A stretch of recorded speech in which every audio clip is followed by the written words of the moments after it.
여기는 히스처치의 선교 방송실입니다. 히스처치는 성령님이 주도하시는 사역을 통해 로스앤젤레스에서 땅끝까지 예수님을 증거함으로 주님의 다시 오심을 준비하는 예배와 말씀의 공동체입니다. 많은 은혜를 받으시기 바랍니다.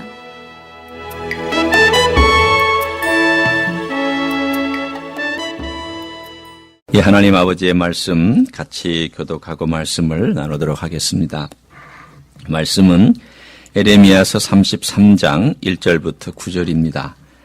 에레미야서 33장 1절부터 9절, 구약성경 1105쪽 에레미야서 33장 1절부터 9절까지의 말씀을 교독하시겠습니다.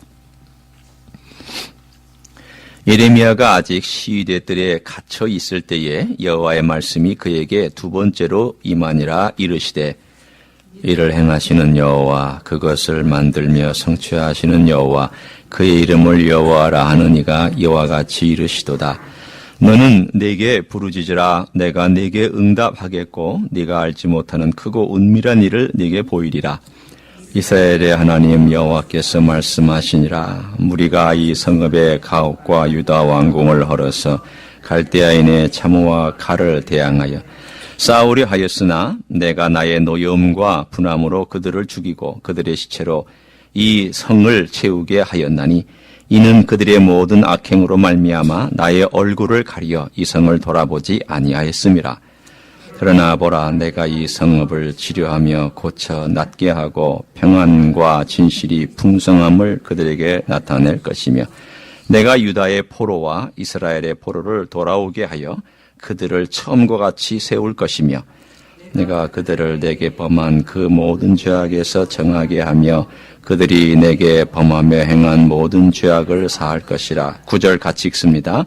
이 성읍이 세계 열방 앞에서 나의 기쁜 이름이 될 것이며 찬송과 영광이 될 것이요, 그들은 내가 이 백성에게 베푼 모든 복을 들을 것이요, 내가 이 성읍에 베푼 모든 복과 모든 평안으로 말미암아 두려워하며 떨리라.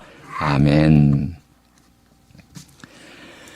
전쟁이 한창 진행 중인데 만약에 여러분 중에 누군가가 나와서 적군에게 항복하라 라고 얘기한다면 여러분은 어떤 대우를 받겠습니까?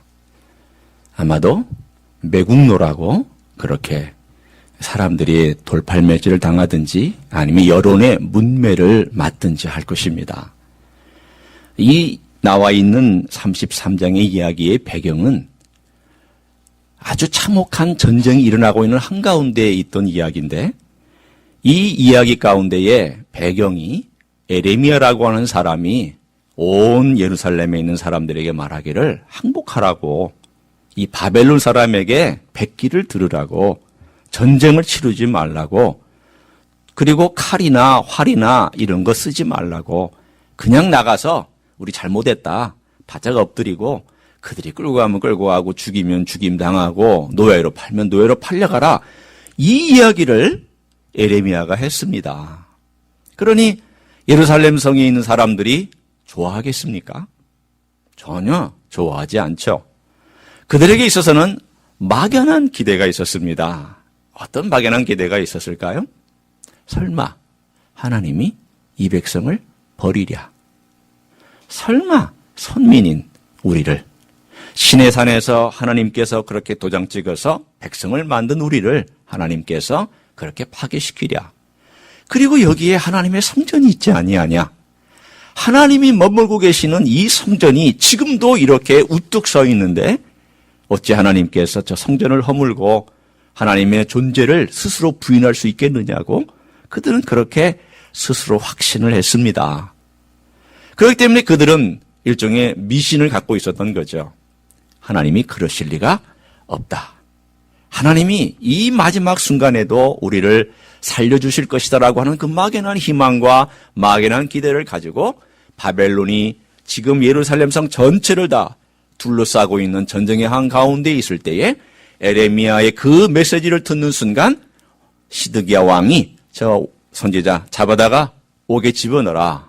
그래서 시위대라고 하는 왕을 보호하고 왕의 모든 정권과 왕의 권위를 위해서 그 모든 권력을 갖고 있었던 시위대의 감옥의 깊은 곳에다가 예레미야를 쳐놓고 말았습니다.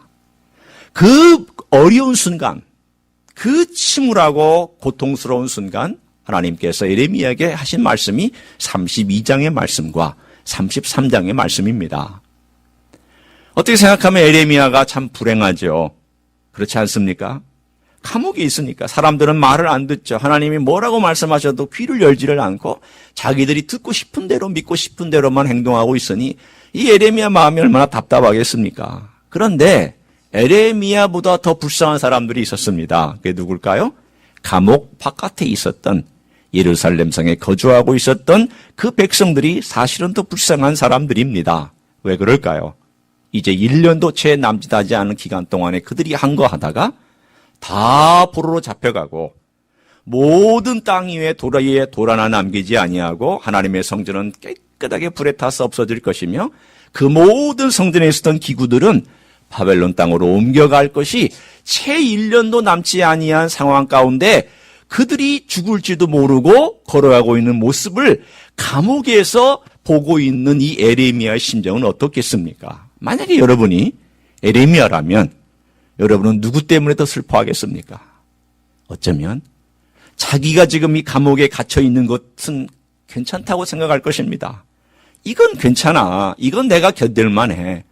그런데 내 아들이, 내 딸이, 내 형제가, 내 친구가, 내 가족이, 내가 사랑하는 이 성이 다 불타 없어지고 다 살해당하고 다 초토화된다는 것을 생각하면 끔찍해서 도무지 감당할 수 없는 마음의 참담함으로 그가 하루하루를 보내고 있었습니다. 여러분, 때때로 말이죠. 내가 당하는 고통은 견딜 수 있습니다. 자식이 당하는 고통은 우리가 못 견디는 법이고요. 내가 사랑하는 사람이 당하는 고통은 우리가 감당하지 못합니다. 아니, 이 예레미야의 마음이 얼마나 참담했을까요? 그런데 참 하나님 묘하시죠?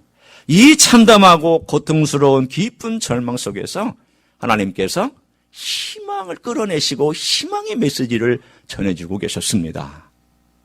참 역설의 하나님이세요. 하나님은 역설의 하나님이세요. 역설적인 일들을 하세요. 가장 깊은 절망인데 그 깊은 절망에서 가장 큰 소망을 끌어내시고 가장 깊은 어둠 속에서 가장 깊은 강렬한 빛을 끌어내시는 그런 역설적인 하나님을 오늘 본문의 33장에서 우리들에게 말씀해 주고 있습니다. 오늘은 그것을 함께 여러분과 나누려고 합니다. 어떤 면에서 하나님의 역설적인 면이 우리들에게 보일까? 어떤 점이 하나님이 그렇게 역설적인 역사를 하고 계시는 것일까? 오늘 33장을 보면은 이 33장에서 유독이 자주 등장하는 표현이 있습니다. 어떤 것일까요? 여러분이 전체를 다 읽지 않았기 때문에 이런 질문을 하는 것은 무리한 질문이라고 저는 생각합니다. 그러나 여러분이 좀 눈여겨보시라고 제가 이런 질문을 합니다. 이 33장에 제일 강조되어서 거듭 나오고 있는 비슷한 표현이 있는데 그것은 33장 1절에 나와 있는 표현입니다. 한번 보십시오. 예레미야가 아직 시위대 뜰에 갇혀 있을 때에 그 다음 뭐라고 되어 있습니까? 여호와의 말씀이 그에게 두 번째 임하니라. 곧 이 거두절미하고 다 떼어내고 이걸 표현한다면 여호와의 말씀이 임하니라. 오늘 33장 1절이 이 표현이 비슷한 표현이 몇 번이나 나오는지 한번 여러분 눈으로 따라와 보세요. 이건 여러분이 한번 보셔야 되고 중요하기 때문에 제가 강조를 합니다. 4절 보세요. 이스라엘의 하나님 여호와께서 말씀하시니 10절로 갑니다. 여호와께서 이와 같이 말씀하시니라. 12절로 갑니다. 만군의 여호와께서 이와 같이 말씀하시니 13절 마지막 갑니다. 여호와께서 말씀하시니라. 14절로 갑니다. 여호와의 말씀이니라. 17절로 갑니다. 여호와께서 이와 같이 말씀하시니라. 19절로 갑니다. 여호와의 말씀이 임하니라. 20절로 갑니다. 여호와께서 이와 같이 말씀하시니라. 23절로 갑니다. 여호와의 말씀이 예레미야에게 임하니라. 25절로 갑니다. 여호와께서 이와 같이 말씀하시니라. 얼마나 자주 나오고 있습니까? 무려 12번이나 이 표현이, 비슷한 표현이 나와서 말씀하고 있는 게 도대체 무슨 의미일까요? 며칠 전에 오바마 대통령이 히로시마에 갔습니다. 히로시마에 가서, 히로시마는 아시죠? 원자폭탄이 떨어진 곳이니까. 그곳에 가서 그가 연설을 했습니다. 근데 그 연설의 처음 출발은 이런 말입니다. 70년 전 오늘 하늘에서 불이 떨어졌습니다. 마치 어떤 서사시를 읊는 것처럼 감정을 집어넣고 그의 마음에 히로시마에 떨어졌던 그 고통과 아픔에 공감해주고 위로해주는 그러한 연설을 해서 그것이 지금 뉴스거리가 되었습니다. 물론 사과한 건 아닙니다만은 그러나 아픔에 대하여 공감해 줄 수 있는 그러한 그 사람의 연설에 대하여 세계 사람들이 귀를 기울이고 미국의 대통령이 뭐라고 얘기하는지에 대해서 듣기를 원하고 있었습니다. 하나님께서 말씀하신다라고 했을 때에는 오바마 대통령이 가지고 있는 권위나 권세나 지위 정도일까요? 아닙니다. 여기서 뭘 강조하고 있는 것일까요? 이것은 하늘의 하나님, 역사의 주인, 모든 것들을 인도하고 모든 것들을 주관하시는 하나님께서 지금 말씀하신다라는 거예요. 그 말씀하신다라는 것은 하나님의 어떠함을 보여주고 있는가? 하나님께서 역사의 주인공으로서 이 모든 걸 시작하고 있다는 걸 말씀하시는 거예요. 하나님은 천지를 창조할 때도 말씀하셨고요. 요한복음 1장에 태초에 말씀이 계시니라고 말씀하셨어요. 따라서 이 말씀은 뭘 의미하는가? 하나님의 권세와 권위와 주관하심과 주권자이심을 표현하는 표현이에요. 이 어디서 나타나 있을까요? 어떤 하나님일까요? 그럼 32장에 이것과 연결된 한 구절을 우리가 봐야 합니다. 한번 돌아가서 보시겠습니다. 32장 27절 한번 보세요. 우리 한번 읽어봅니다. 32장 27절입니다. 시작. 나는 여호와요 모든 육체의 하나님이라 내게 할 수 없는 일이 있겠느냐. 오늘 하나님께서 말씀하시기를 이렇게 말씀하시는 거예요. 26절에도 그때 여호와의 말씀 에레미야가 이마에 이르시되 라고 하시면서 내가 어떤 하나님인지를 말씀하실 때 하나님 자신이 스스로에 대하여 나는 여호와다. 나는 모든 육체의 하나님이다. 무슨 뜻일까요? 여러분, 여호와는 특별히 이스라엘 민족의 언약의 하나님으로서의 명칭입니다. 하나님 백성에 대한 하나님이에요. 그 다음 모든 육체의 하나님은 무슨 의미일까요? 모든 인류의 하나님을 말씀하시는 거예요. 그럼 이걸 다 통틀어서 얘기하면 무슨 뜻일까요? 하나님과 언약을 맺었던 유다 민족이나 이스라엘 민족뿐만 아니라 모든 인류, 모든 종족, 모든 인간들 위에 주관하고 역사하는 하나님인 것을 하나님께서 스스로 표명하셨습니다. 그것이 여호와께서 말씀하시니라라고 하는 가장 중요한 핵심 대목입니다. 이거는 창세기로부터 시작된 하나님의 분명한 음성이죠. 태초에 하나님이 천지를 창조하시니라. 태초에 시간의 출발이고요. 천지를 공간의 출발이고요. 이 모든 것의 출발은 스스로 생겨난 것이 아니라 하나님이라고 하는 주권자가 만들어내셨는데 그것을 창조하셨느니라, 창조하셨다라고 하는 표현으로 이 모든 것을 하나님께서는 말씀하셨습니다. 이 모든 신앙의 출발은 어디에 있냐면 하나님께서 우리의 주인인가를 인정하는 데서부터 이 모든 말씀이 시작하고 모든 신앙이 시작하고 역사가 시작하고 공간이 시작되고 시간이 시작되고 우리의 존재가 시작됩니다. 그것이 인정되어지는 신앙은 기본이 깔려있는 신앙입니다. 생각해 보십시오. 하나님이 주인이라는 것을 받아들이지 않으면 하나님 말씀 받아들이겠습니까? 하나님이 모든 우주와 만물의 주인공이시라는 것을 만약에 우리가 인정하지 않는다면 하나님이 하신 말씀의 신실함에 대해서 우리가 받아들일 일들이 있을까요? 아니요. 그렇게 잘 안 받아들이려고 하실 거예요. 창세기 1장 1절은 너무나 멋있는 구절이에요. 아, 태초에 하나님이 천지를 창조하셨다는 것이 얼마나 위대한 선언일까. 인류의 역사를 보면 이런 하나님의 주권에 대해서 인간이 어떻게 반응을 보였는지에 대한 역사예요. 인간이 어떻게 반응을 보였을까요? 사탄은요, 인간으로 하여금 끊임없이 하나님으로부터 자유하도록 부추겼고, 너가 만약에 무언가 하나님이 너에게 숨기는 것이 있거나 하지 말라고 하는 것이 있다면 그것은 완전한 자유가 아니다. 너 완전한 자유를 가져야 그게 진짜 선이다. 라고 사탄은 끊임없이 부추깁니다. 에덴 동산에서 아담과 하와에게 부추겼던 것이 그것입니다. 너 하나님이 먹지 말라고 한 거 그거 한 가지, 그건 뭔가 문제가 있는 거다. 그건 선 아니다. 그건 선 아니다. 완전한 자유를 가질 때 선이다. 그래서 이 완전한 자유를 계속 가지라고 사탄은 부추겨서 인간으로 하여금 하나님으로부터 독립할 수 있는 독립운동을 하게 만드는 불쏘시개의 역할을 계속 해주는 그 존재가 사탄입니다. 그러한 조직적인 운동이 바벨론 땅에 있었죠. 바벨론의 바벨탑이 바로 그러한 일들이었고요. 끊임없이 역사의 이야기는 이쪽에서 하나님으로부터 독립하고 저쪽에서부터 하나님 독립해서 끊임없이 이루어지는 그러한 이야기들로 되어 있습니다. 마지막에 하나님을 향하여서 조직적으로 대항해서 독립운동을 하는 제일 거대한 운동이 무엇일까요? 종말에 아마겟돈 때문에 일어난 전쟁일 거야 라고 하는 이 아마겟돈 전쟁이 바로 이 거대한 하나님의 주권에 대항하는 조직적인 인간의 독립운동입니다. 인간의 역사는 하나님으로부터 끊임없이 독립하려는 데 있습니다. 어떻게 하면 우리가 완전한 자유를 누릴 수 있을까? 어떻게 하면 우리가 완전한 것들을 경험할 수 있을까? 이러한 완전한 자유와 완전한 경험들을 가지고 있는 그 모습에 대하여 하나님이 내리신 결론이 있습니다. 사탄은 그것을 선이라고 얘기하고 하나님은 그것을 악이라고 얘기하십니다. 한번 볼까요? 오늘 32장에 하나님께서 쓰시는 표현들이 나옵니다.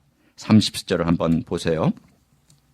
하나님의 주권 앞에, 하나님의 놀라운 사랑 앞에 이스라엘 백성이 어떻게 행하였는지를 하나님은 이렇게 말씀하셨어요. 30절 제가 읽습니다. 이는 이스라엘 자손과 유다 자손이 예로부터 내 눈앞에 무엇을 행하였다고요? 근데 뭐라고 말씀하셨습니까? 그 뒤에 강조법을 한번 잘 보세요. 악을 행하였을 뿐이라.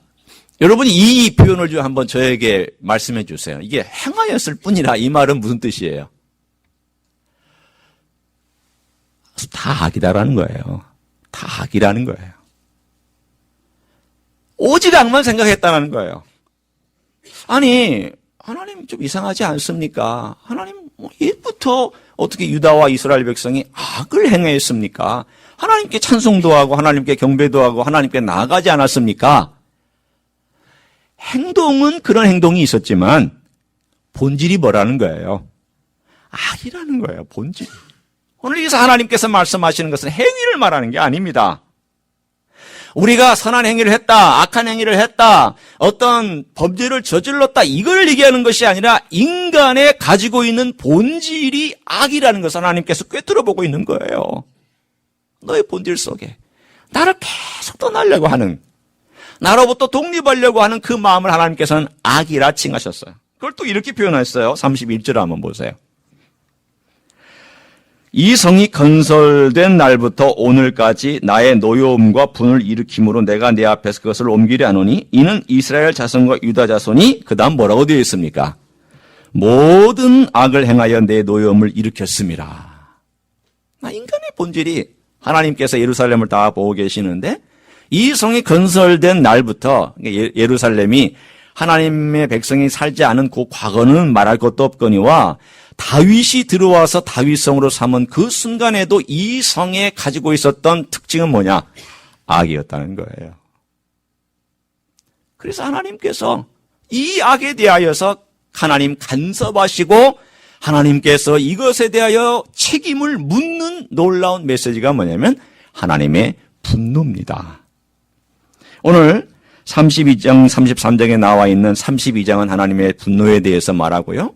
33장은 하나님의 분노 반대의 하나님의 회복과 놀라운 축복에 대해서 말씀하고 있는데 여러분 우리는 하나님의 분노를 얘기하면 언뜻 이걸 얘기할 거예요. 하나님께서 갑자기 그 감정적인 분노를 일으키시고 하는 건데 이건 그것이 아닙니다.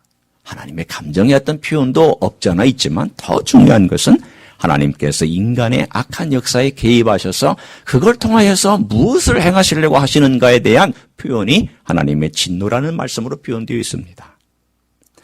우리의 자녀를 기를 때 경계선을 긋습니다. 우리 자녀들에게 경계선을 그어서 이 경계선은 넘어가면 안 된다라고 가르치죠. 만약에 어떤 자녀에게 경계선이 없이 그 자녀를 가르치면 어떻게 되겠습니까? 굉장히 자유로운 영혼이 될까요? 그래서 이 세상에 굉장히 창의적인 일들을 많이 하고 그 사람이 인간관계라든가 이런 것들을 아주 멋지게 만들어낼까요? 아닙니다. 경계선이 없이 자라는 아이는 인간관계 잘 못 맺습니다. 어떤 경우는 반사회적인 아이로 자랄 수도 있습니다. 경계선이 없는 아이는 모든 걸 자기 중심으로 생각하기 때문에 자기 중심으로 뭉쳐 있어서 남들의 감정이나 생각을 인정하지 않습니다. 여러분, 하나님께서는 경계선을 만들어 놓으셨거든요. 왜 경계선을 만들어 놓으셨을까요? 사랑하시기 때문이죠. 사랑하시기 때문에 경계선을 만들어 놓고 이 경계선을 넘어간 거에 대하여 하나님께서 책임을 물으시고 그 책임을 물으실 때에 어떤 경우에는 심각한 오늘 예루살렘의 멸망과 같은 심각한 것까지도 하나님은 동원하셔서 그 책임을 물으실 때가 있습니다. 왜 그럴까요? 이 과정은 단순히 목표가 아니라 과정으로 쓰이기 위해서 그렇습니다. 언젠가 제가 한번 필리핀 지역에서 일어나고 있는 태풍, 그래서 동남아시아 혹은 중국, 한국, 일본을 때로는 이렇게 쑥 지나가면서 아주 고통을 주는 태풍에 대해서 제가 얘기한 적이 있어요. 태풍은 열대성 저기압이죠. 열대성 저기압이어서 이 필리핀의 바다에서 일어날 때는 그렇게 힘이 세지는 않습니다. 그런데 점점 이것이 움직이면서 바다에 수증기를 먹으면서 큰 힘을 발휘하는데 이 폭풍이 지나가면서 바다를 휘저어 놓는다고 합니다. 바다를 휘저어 놓고 공기를 휘저어 놓습니다. 그러면 이 바다를 휘저어 놓고 공기를 휘저어 놓으면서 거대한 수증기를 끌어올려서 일본을 치기도 하고 어떨 때는 우리나라를 치기도 하고 어떨 때는 중국을 치기도 합니다. 이 태풍에 좋은 점이 있다고 합니다. 그게 뭘까요? 바다를 정화시킵니다. 공기를 정화시킵니다. 우리는 태풍을 생각하면 이 태풍 때문에 우리가 갖는 고통이나 피해나 재산적인 피해를 생각하지만 때로는 이 태풍의 한 다른 측면을 보면 태풍을 일으킴으로 말미암아 오염된 바다를 하나님께서 휘저음으로 정화시키고 그 오염된 공기를 하나님께서 휘저어서 공기를 또한 정화시키므로 이 지구가 그래도 오염된 가운데 살만한 지구로 그래도 유지하고 있는 이유 중에 하나가 태풍 같은 어려운 재난이 그 역할을 해주고 있습니다. 이런 맑은 날씨만 있으면 이 땅은 어떻게 살아갑니까? 좋은 일만 있으면 어떻게 살아갑니까? 한번 생각해 보십시오. 좋은 일만 있고 행복한 일만 있고 늘 대박 터지세요. 늘 행복한 일만 있으세요. 늘 좋은 일만 있으세요. 이 말은요, 저주입니다. 사실은 저주예요. 여러분 돈 잘 벌고 건강하고 잘 되고 잘 먹고 잘 살고 좋은 것 많이 누리고 모든 일에 행복하고 아무 문제가 없다. 이게 행복한 것일까요? 아닙니다. 그런 경우에는 우리는 우리의 자신으로 똘똘 뭉쳐서 결국은 하나님 없이 나 중심으로 살아가려고 하는 그러한 삶으로 뭉쳐지게 될 것입니다. 하나님은 때때로 태풍 일으키세요. 내 삶에 고난의 태풍 일으키시고 내 삶에 어려운 문제들 일으키셔서 때를 뒤집어 엎어주세요. 가만히 생각해보면 내 생각 가운데 내가 언제 하나님 아버지 앞에 내가 행하는 것이 아니구나라는 것을 깨달았느냐? 내가 뒤집어 엎어졌을 때예요. 내 문제 앞에서 내가 내 힘으로 할 수 없다는 것을 느꼈을 그때에 내가 내 힘으로 할 수 없다는 것을 알고 하나님 말씀하십시오. 하나님 제가 듣겠습니다. 오늘 33장 1절에 여호와께서 말씀하시니라 여호와의 말씀이 이만이라고 얘기했을 때에 그 말씀의 주인공인 하나님의 주권자가 되셔서 우리에게 말씀하실 때에 우리의 자세는 무엇일까? 다른 거 아니에요. 듣는 거예요. 들을 수 있는 귀를 달라고 하는 것이죠. 예레미야 앞에 하나님께서 가장 약한 가운데, 가장 비극적인 상황 가운데 좀 있으면 예루살렘은 멸망하고 민족은 다 사로잡혀가고 비극은 온전한 비극이 땅에 떨어지는 그 순간에 하나님께서 말씀하시기를 내가 너에게 말한다. 나는 이스라엘의 여호와 그리고 모든 육체의 하나님이다. 내가 지금 너에게 말한다. 들어라. 그 들음 가운데 하나님께서는 소망을 불러일으켜 주시고 역사의 주인공이 인간이 아니라 하나님이신 것과 이 비극마저도 하나님은 사용하실 수 있다라고 하는 사실을 오늘 우리에게 말씀하고 있습니다. 여러분, 우리는 눈앞에 있는 비극을 보면 힘듭니다. 고통스럽습니다. 그러나 하나님께서 역사하고 있다고 하는 오늘 1절의 말씀, 하나님께서 말씀하신다고 하는 이 사실을 우리가 받아들일 때 우리는 새로운 것에 대한 눈을 뜰 수 있는 줄로 믿습니다. 첫 번째 1절은 하나님께서 어떤 하나님이냐, 역사의 주인이신 하나님, 주관자이신 하나님을 말씀하고 있다면 2절에 이제 하나님께서 어떤 일을 행하시는지 그분의 지혜와 능력에 대해서 말씀해주고 있습니다. 우리 한번 2절을 같이 한번 읽어보기를 원합니다. 자, 2절을 같이 한번 우리가 어떤 하나님인지 이 말씀이 지금 무엇인지를 한번 생각하면서 읽기를 원합니다. 시작. 이를 행하시는 여호와, 그것을 만들며 성취하시는 여호와, 그의 이름을 여호와라 하는 이가 이와 같이 이르시도다. 오늘 여기서 하나님을 소개해 주는데 이를 행하신다 또는 그것을 만들었다 그리고 성취하신다라고 하는 동사를 사용합니다.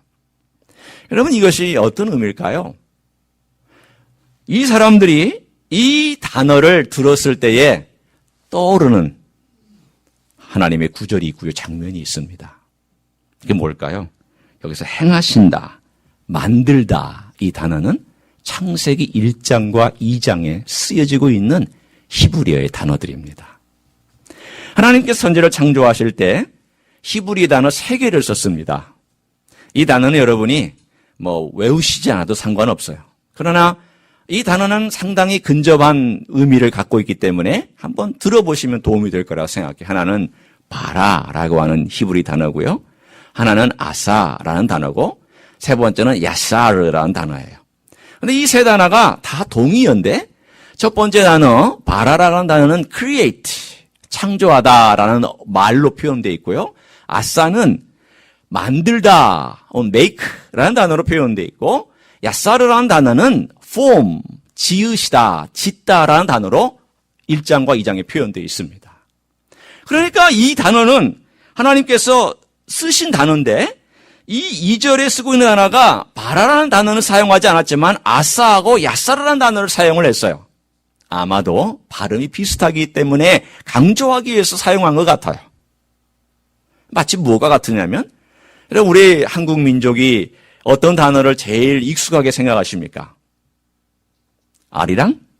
그러면 아리랑이란 노래를 부르거나 아리랑이라는 단어를 사용하면 한국 민족은 다 알아듣잖아요. 어느 정도는 이건 한국 노래구나. 아리랑이라고 하는 것은 이러이러한 의미구나라고 알아듣잖아요.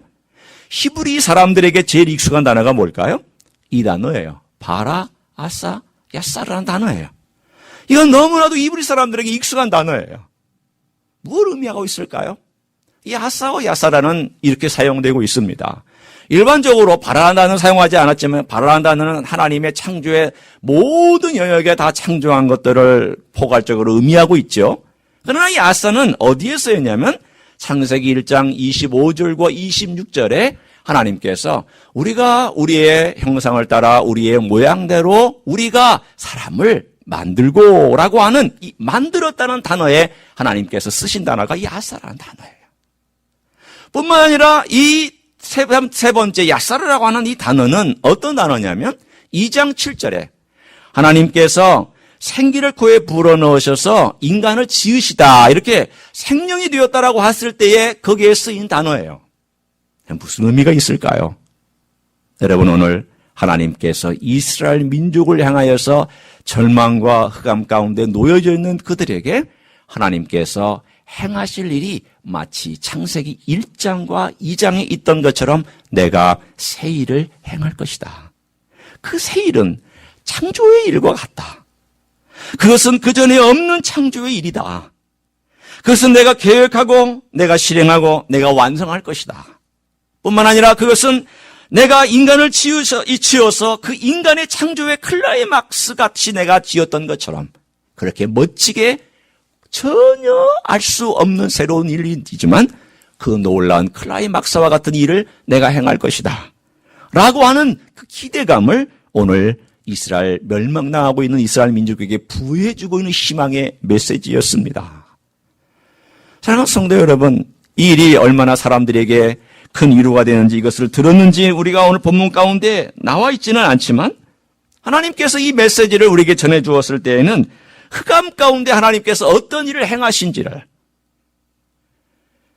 창세기 1장 하나님께서 흑암 가운데 수면위를 운행하시더라.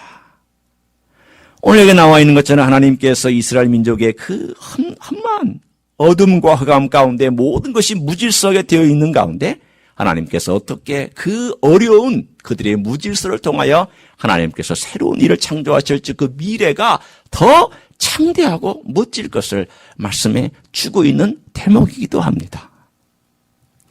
제가 목회할 때 어떤 때는 어려운 일들이 닥치죠.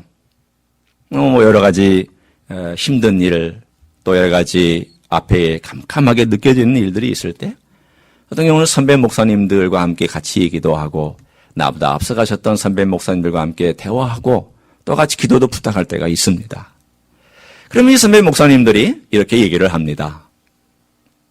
김 목사, 우리가 늘 경험하는 거지만 목회 현장에서 늘 어려움이 있잖아. 어려움 다가오지. 그러면 삶이 다 막힌 것 같고 우리 인생도 그럴 때가 있는 거죠. 막힌 것 같고 깜깜해서 어떻게 할지는 모르지만 이렇게 한번 생각해봐. 이 어둠이 있기 때문에 하나님께서 더 어떤 멋진 미래의 일들을 계획하고 계실지 그걸 한번 기대해보고 기도해. 아는 얘기예요.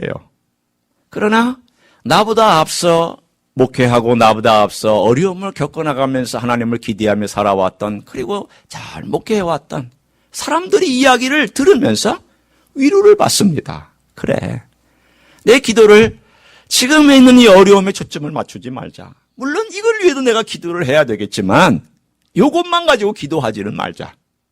내가 기도할 건 뭐냐면 하나님, 이 어려움과 흑암이 있을 때 이 어려움과 흑암 뒤에 하나님께서 어떤 일들을 숨겨놓고 계십니까?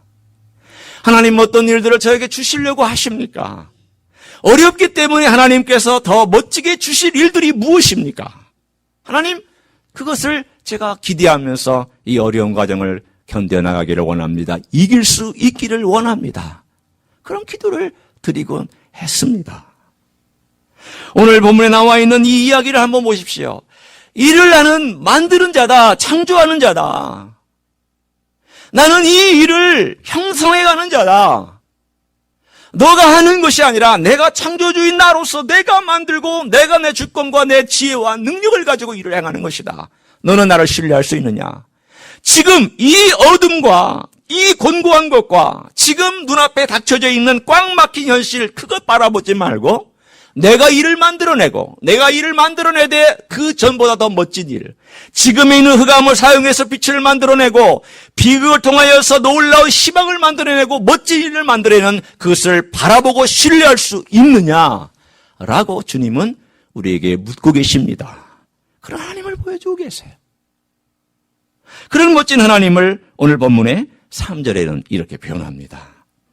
너는 내게 부르짖으라. 내가 내게 응답하겠고 내가 알지 못하는 어떤 일들을요? 크고 은밀한 일을 내게 보이리라. 하나님께서 크고 은밀한 일. 왜 클까요? 인간이 할 수 없는 일이기 때문에 큽니다. 왜 은밀할까요? 인간이 접근할 수 없기 때문에 은밀합니다. 그걸 어디에 숨겨놨을까요? 흑암 가운데 숨겨놨다라는 거예요. 이게 하나님의 비밀이에요. 여러분, 비극 가운데 하나님이 그것을 숨겨놨어요. 물결이 요동치는 가운데 하나님이 그걸 숨겨놨어요. 캄캄한 어둠 같은 그 속에 하나님이 그것을 숨겨놨어요. 인간이 절망이라고 표현해버리고 끝났다라고 얘기한 그 속에 하나님은 거기에다가 크고 은밀한 일들을 숨겨놓으시고 걱정하지 마라. 내가 이거 다 사용해서 더 멋진 작품을 만들어낼게. 마스터피스. 내가 대작을 만들어내는. 여러분 십자가도 하나님의 마스터피스인데 이 마스터피스가 어디에서부터 나왔냐면 가장 깊은 인간의 절망과 저주와 슬픔과 눈물과 버림받음과 고통에서 나온 게 십자가예요. 가장 낮아진 만큼 가장 높아졌고 가장 절망한 만큼 가장 깊은 소망이 나왔고 가장 고통스러운 만큼 가장 큰 치유가 나왔고 가장 큰 외침과 부르짖음이 있는 만큼 거기에서 하나님께서는 멋진 일들을 기적들을 베푸신 줄로 믿습니다. 하나님이 하시는 방법이거든요. 여러분 때로는 내 마음도 그래, 저희 마음도 그래. 이걸 정말 내가 믿어야 되는데 어떨 때는요 마음이 생숭할 때가 있고요. 어떨 때는 흔들릴 때가 있고 어떨 때는 마치 그냥 물결치는 찌는 바다처럼 막 흔들릴 때가 있는데 늘 하나님 말씀은 나를 신뢰하라고 나를 따라하라고 말씀하시면서 오늘 우리가 2절과 3절에 행해야 될 우리의 하나님 아버지 앞에 있을 자세가 있습니다. 그게 뭘까요? 3절에 나와 있는 것처럼 너는 내게 부르짖으라. 부르짖으라. 여러분 여기서 부르짖다는 말은요. 직역하면은 이런 뜻입니다. 절규하다라는 뜻이에요. 절규하다. 여러분이 언제 절규해 보셨어요? 언제 그렇게 해보셨습니까? 아마 계실 거예요. 특별히 엄마들은요. 절규한 적이 있어요. 자식 키우다가 절규해 본 적이 있어요. 아마 아빠들도 자식 때문에 절규해 본 적이 있으실 거예요. 자기 문제 때문에도 절규하지만 특별히 자녀 문제 때문에 절규해 보신 적이 있을 거예요. 절규할 때 있어요. 오늘 하나님 아버지 앞에 우리의 자세가 뭘까요? 가장 밑바닥에 혹은 절망의 고난 가운데 있을 때 하나님 도와달라고 어떻게 하면 제가 이 어려운 가운데 하나님 소망을 두고 걸어갈 수 있겠느냐고 이 환경만 보지 아니하고 주님 바라볼 수 있는 눈을 열어달라고 아니 내 안에 있는 이 문제를 보고 하나님 전적으로 의지하게 해달라고 우리가 절규할 수 있겠는가? 어떻게 생각하면 절규는요 하나님을 사랑하는 표현이기도 하고 하나님을 신뢰하는 표현이기도 해요. 왜? 내 절규를 들으시는 분이 있다는 것을 믿기 때문입니다. 절규하는 것을 들을 수 없다라는 만큼 불행한 인간이 어디 있을까요? 내가 절규해도 듣는 대상이 없다라고 생각하면 얼마나 불행할까요? 아무도 안 들어. 아무도 반응을 보이지 않아. 아무도 역사할 수 없어. 제일 불행하지만 그러나 그리스도인에게는 우리의 삶을 지키시고 인도하시는 그리스도가 우리의 절규를 들으시고 응답하시는 나와 동행하시는 하나님인 줄로 믿습니다. 제가 이제 얘기를 하나 하고자 합니다. 제가 모범생이었어요. 이건 아시는 이야기이기도 하죠. 결혼을 했습니다. 결혼을 해서 제가 모범생처럼 결혼 생활을 했습니다. 여러분, 모범생처럼 결혼 생활을 한다는 것은 참 좋을까요? 안 좋을까요? 이미 아시는 분도 있어요. 안 좋습니다. 왜 안 좋을까요? 내 틀대로 내 아내를 생각하기 때문입니다. 내 틀로 끌어오려고 하기 때문입니다. 저는 그때 부목사 시절이었어요. 처음 10년 동안 부목사 시절을 겪으면서 주일 저녁에 그 말씀 전했죠. 예배에서. 그리고 청년부 가르쳤어요. 교우 활동했어요. 성경 공부 가르쳤습니다. 가만히 생각해 보니까 아마 이 부목사로서 해볼 수 있는 모든 것들은 다 그 교회에서 했던 것 같아요. 열심히 살았어요. 열심히. 그게 정말 제가 하나님을 진적으로 어떻게 섬겼다고 하는 부분이 어디까지인지는 모르지만 하여튼 일은 열심히 했어요. 그리고 집에 와서도 가능한 한 애들하고 좀 시간을 보내주려고 했고 좋은 아빠, 좋은 남편이 되려고 애를 썼습니다. 그런데 시간이 지날수록 제 아내는 저로부터 외로움을 더 많이 느끼는 겁니다. 그러면서 저에게 이렇게 말을 했습니다. 저에게는 그때 그게 큰 상처였어요. 당신은 절벽 같다. 말을 하면 통 하고 이렇게 튀어나오는 것 같다고. 참 저는 반박을 했습니다.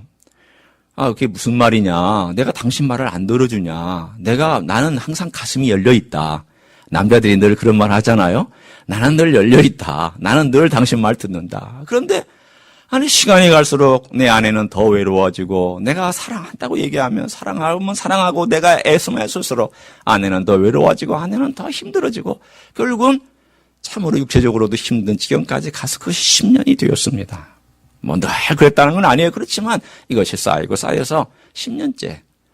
어느 날 갈등이 있는데 제가 하나님 아버지 앞에 그렇게 기도를 했어요. 하나님 도대체 이게 제가 뭐가 문제입니까? 나는 내 문제를 모르겠습니다. 나는 지금 최선을 다하고 있는데 교회에서 열심히 일하고 가정에 와서도 시간 나는 만큼 내 건강에 따르는 것만큼 애들하고 시간도 보내주고 하는데 이게 도대체 뭐가 문제인지를 모르겠습니다. 기도했습니다. 어느 날 제가 갈등이 있은 다음에 하나님 아버지 앞에 정말 절규를 했습니다. 하나님, 이거 뭔가 하나님 앞에 제가 지금 단판을 짓고 있는데 하나님 제가 도대체 못 살겠습니다. 이거 어떻게 살아야 되는지 모르는데 하나님 차라리 이걸 깨닫지 않게 해주신다면 제 목숨을 앗아가 주십시오. 여러분 그런 기도 가끔 드리시죠. 하나님 이 해결 안 되면 차라리 내 목숨 그냥 앗아가 달라고. 엘리야 같은 그런 기도를 제가 드렸어요.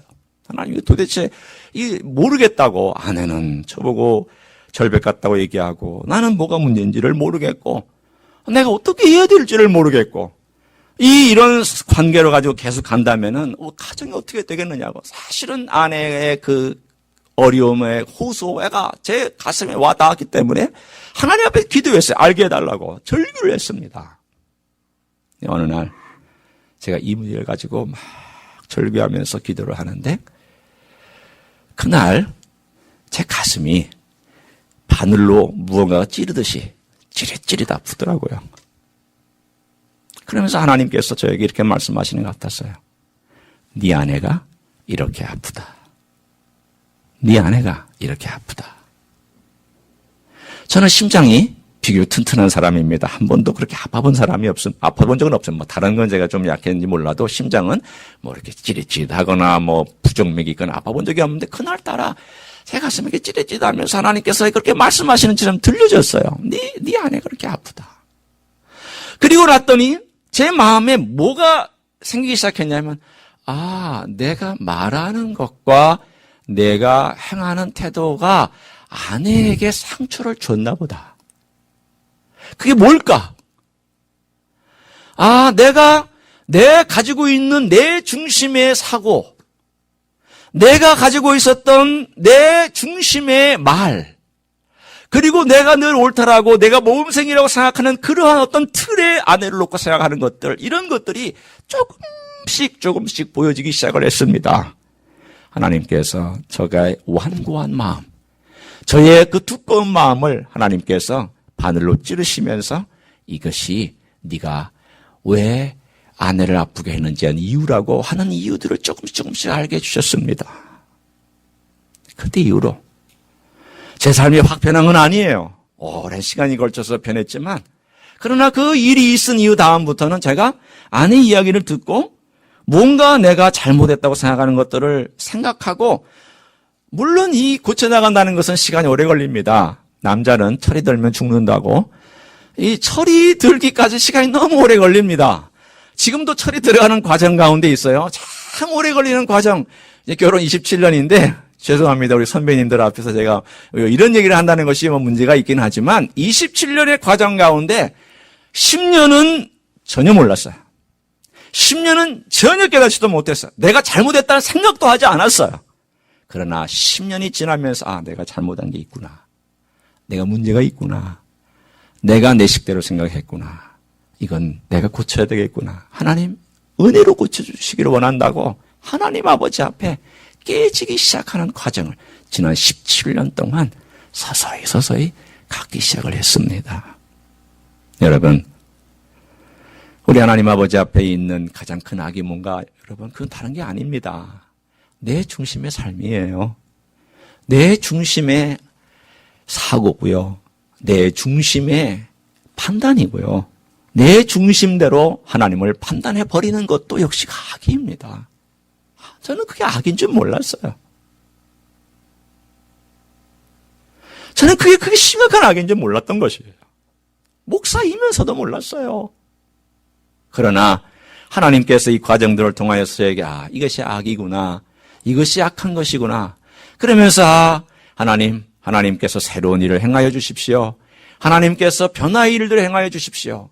하나님 역사해 주십시오. 이 악이 오히려 변화해서 하나님을 깨달을 수 있는 새로운 창조의 일들을 행하여 주십시오. 하나님 놀라운 소망으로 채워주십시오. 이스라엘 민족에게 있어서 예루살렘의 멸망은 비극입니다. 이스라엘에게 있어서 이 멸망은 처참한 것이었습니다. 지금의 아이시스와 같은 자들은 오히려 귀엽게 여길 정도의 처참함이 예루살렘의 멸망의 시간에 있었습니다. 그렇지만 하나님은 그 멸망을 통해서 이스라엘을 깨뜨리시고 더 멋진 온 인류를 향한 계획들을 서서히 완성해 가시기 시작을 했습니다. 그것이 깨뜨리는 작업이었고요. 하나님의 크고 은밀한 일이었고, 그것은 하나님의 주권 안에 섬기는 일이었고, 역설에 하나님께서 역설적인 일들을 행하시는 과정이었습니다. 우리 하나님께서 여러분이 가지고 있는 비극이나 아픔이나 눈물이나 혹은 절망이나 한숨이 오히려 여러분을 멋지게 만들고 여러분의 미래를 복되게 만드는 그런 하나님의 역설의 기회가 될 줄로 믿습니다. 그런 하나님을 신뢰하시고 걸어가시는 여러분 되시기를 예수님의 이름으로 축원합니다. 기도하시겠습니다.